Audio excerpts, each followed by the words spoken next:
मुट्ठी में कुछ सपने लेकर भर कर जेबों में आशाएं, दिल में है अरमान यही कुछ कर जाएं, कुछ कर जाएं।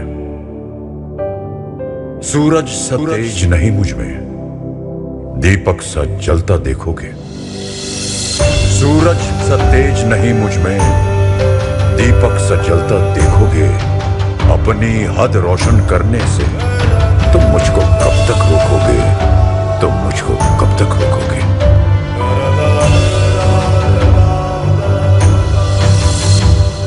मैं उस माटी का वृक्ष नहीं जिसको नदियों ने सींचा है। मैं उस माटी का वृक्ष नहीं जिसको नदियों ने सींचा है। बंजर माटी में पल कर मैंने मृत्यु से जीवन खींचा है। मैं पत्थर पर लिखी इबारत हूं, मैं पत्थर पर लिखी इबारत हूं। शीशे से कब तक तोड़ोगे, मिटने वाला मैं नाम नहीं। तुम मुझको कब तक रोकोगे, तुम मुझको कब तक रोकोगे।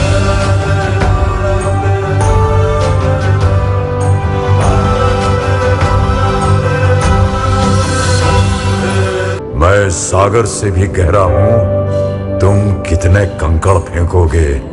चुन चुन कर आगे बढ़ूंगा मैं, तुम मुझको कब तक रोकोगे, तुम मुझको कब तक रोकोगे।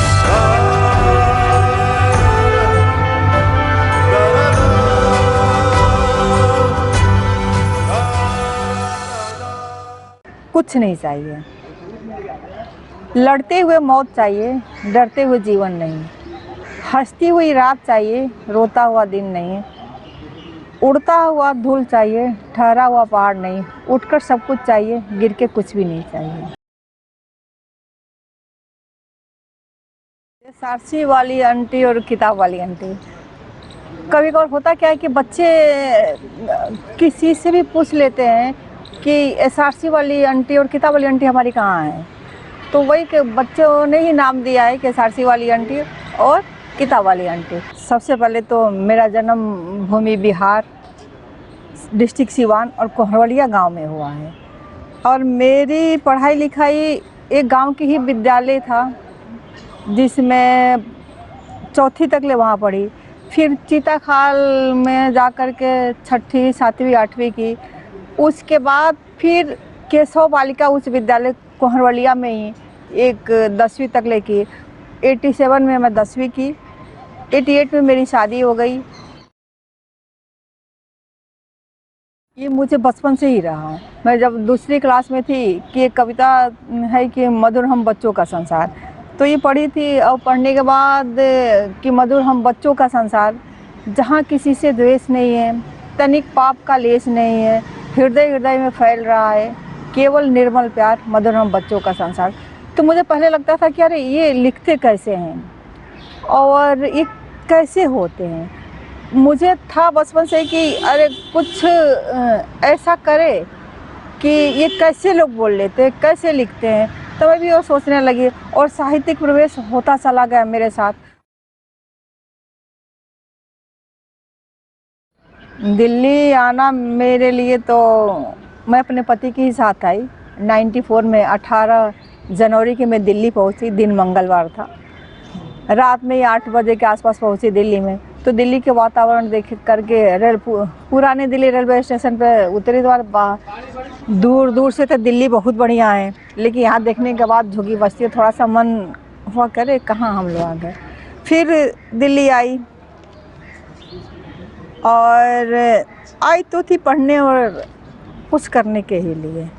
लेकिन हर महिलाओं के साथ होता है कि उसको परिवार भी देखना होता है, बच्चे भी देखना होता है, घर भी देखना होता है। तो इसलिए मैं बच्चों को संभालते हुए अपने पढ़ाई की। मेरे बीच में तबीयत भी ख़राब हो गई। उसके बाद मैं कुछ दिन स्कूल में भी पढ़ाई, प्राइवेट स्कूल में ट्यूशन वगैरह पढ़ाई। ये 2013 की बात है, अगस्त में ही था। मुझे जब वहाँ से आई तो मैं चली गई थी घूमने, यहाँ मंडी हाउस आ गई। यहाँ देखी कि बोर्ड लगा हुआ है क्योंकि मैं किताब के अलावा कुछ और भी नहीं कर सकती थी, क्योंकि मुझे कुछ करने आता ही नहीं है। मैं साहित्य और समाज की सेवा ही करना चाहती हूँ। तो इसके लिए मैं आई यहाँ। अंदर अरविंद गौड़ जी से वो बात की तो उन्होंने बोला कि देखिए थोड़ी सी किताब लेके आप आ जाइएगा। मैं वाकई बहुत परेशान थी, तो मैं कुछ किताबें लेके आई। 15 अगस्त के दिन कैंटीन में लगाई और वहाँ कुछ किताबें निकली मेरी। उस दिन 937 रुपये की किताबें बिकी हमारी। दिन शुक्रवार था, 15 अगस्त था और 16 अगस्त को मैं सभी प्रकाशकों से कुछ किताबें लाई। 17 अगस्त से मैं यही हुई कि कौन किसके पीछे भागती फिरूंगी। सभी लोग जानते हैं, सब रंगकर्मी हमको जानते हैं। और तो मैं यही अपना इसको पेड़ को सफाई की, सफाई वगैरह करके मैं इन लोगों के तिरपाल बिछा करके मैं यहाँ लगाना शुरू कर दी। और मुझे लगता है कि इससे अच्छा काम मैं और कुछ नहीं कर पाऊँगी। नाटक का स्वागत है और कविता के स्वागत है। अब मैं बड़े नाम को लेकर के नहीं करती हूँ। बड़ा नाम ही का लेखक का बड़ा नाम ही होगा तो मैं छापूंगी। जिसकी रचनाएं अच्छी होगी मैं उसको छापूंगी। मेरा ईमेल एड्रेस है, अपने पांडुलिपि जमा कर दे। मेरा फ़ोन नंबर है सभी के पास, और फ़ोन नंबर से अपने बात कर ले। श्री राम सेंटर के सामने आके मुझे पांडुलिपि अगर हाथ से देना चाहते हैं तो हाथ से दे। अगर मुझे अच्छा लगेगा तो मैं छापूंगी। मेरी किताब की बिक्री कोरोना के समय में तो बिल्कुल ही नहीं हुआ, और कोरोना ने बहुत प्रभावित किया मुझे, क्योंकि घर में रही, कोई ऑनलाइन भी नहीं था। कोरोना के बाद में ऑनलाइन डाली हुई तो मुझे लगता नहीं कि ऑनलाइन भी उतनी निकलती मेरी किताबें, क्योंकि मैं उतना प्रचार नहीं करती हूँ।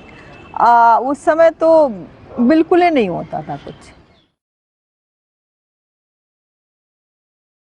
ये तो कठिन काम है। मेरी इच्छाएं तो अधूरी रही गई है, जैसे मैं पढ़ना चाहती थी। तो आज भी पढ़ तो रही हूँ जिस तरह से पढ़ना चाहिए। मैं पढ़ के कुछ और कर सकती थी, लेकिन नहीं हो सका। हाँ, अधूरापन महसूस कभी कभार होता है कि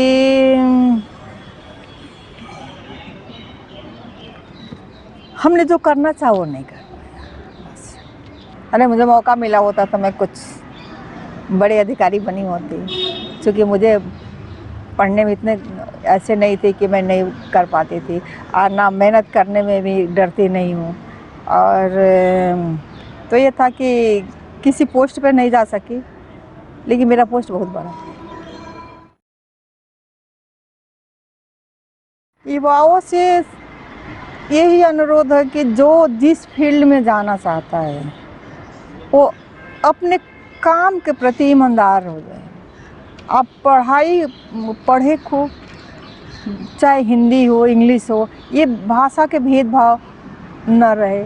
अमीरी गरीबी का नहीं रहे कि हम गरीब है तो नहीं पढ़ सकते, अमीर है तो नहीं पढ़ सकते। पढ़े, एक दूसरे के लोग मदद करें, सहयोग से करें।